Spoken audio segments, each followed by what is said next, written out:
باپ کا انتقال حضور کے اس دنیا پہ قدم رکھنے سے پہلے ہی ہو گیا تھا۔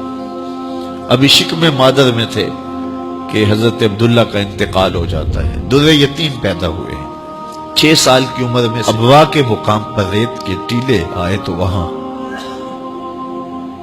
سیدہ آمنہ کی طبیعت خراب ہو گئی، اور پھر لمحے بھی زندگی کے آخری ہیں۔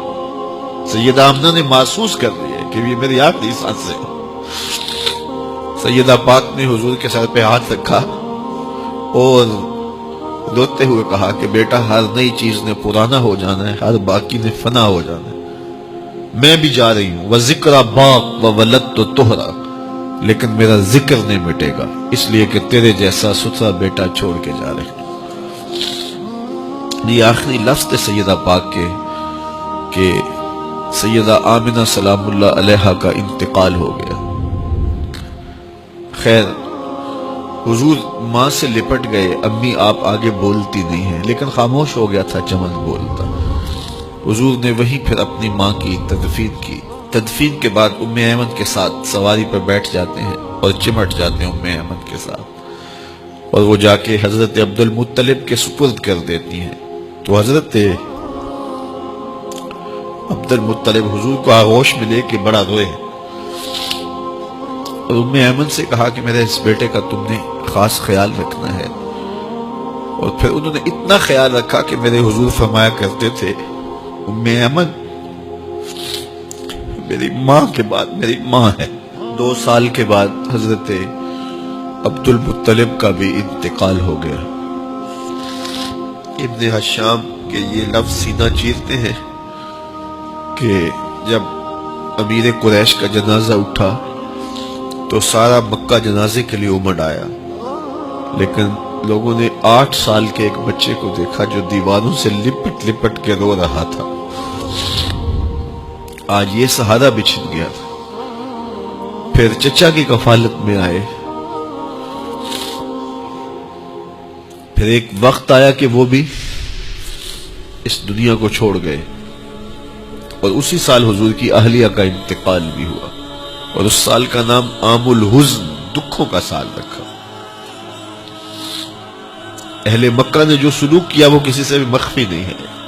پتھر مارے، گڑھے کھودے، کانٹے بچھائے، اجریاں ڈالی، اپنے گھروں کے کوڑے لا کے حضور کے گھر کے سامنے رکھ دیے۔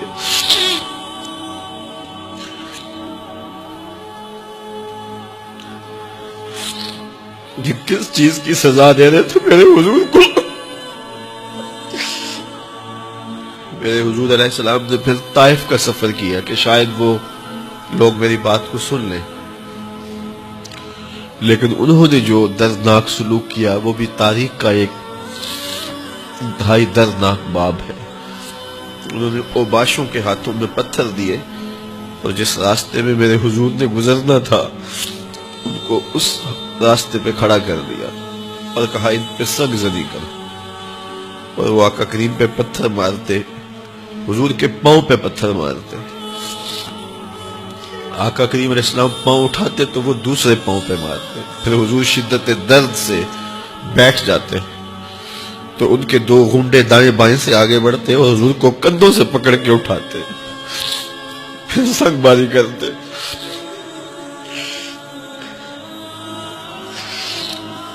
نالین حضور کے خون سے بھر گئے۔ عذاب کے فرشتے حضور کے پاس آئے کہ اگر آپ بد دعا بول دیں تو ابھی ہم ان پہاڑوں کو جوڑ دیتے ہیں، اور یہ طائف کے لوگ پس جائیں گے ان پہاڑوں کے درمیان،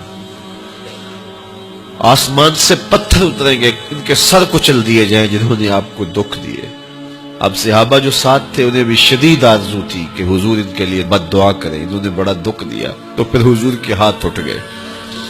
صحابہ کا خیال یہ تھا کہ ابھی حضور کی زبان کھلے گی اور بد دعا کے لفظ نکلیں گے اور یہ پیس دیے جائیں گے، لیکن جب وہ لب کھلے، وہ پتلی پتلی گلے قدس کی پتیاں، وہ لب ہائے دور جب کھلے تو لفظ کیا تھے؟ اے اللہ میری قوم کو ہدایت دے دے، یہ مجھے جانتی نہیں، اور کہا کہ مجھے ان کی نسلوں سے ایمان کی توقع ہے۔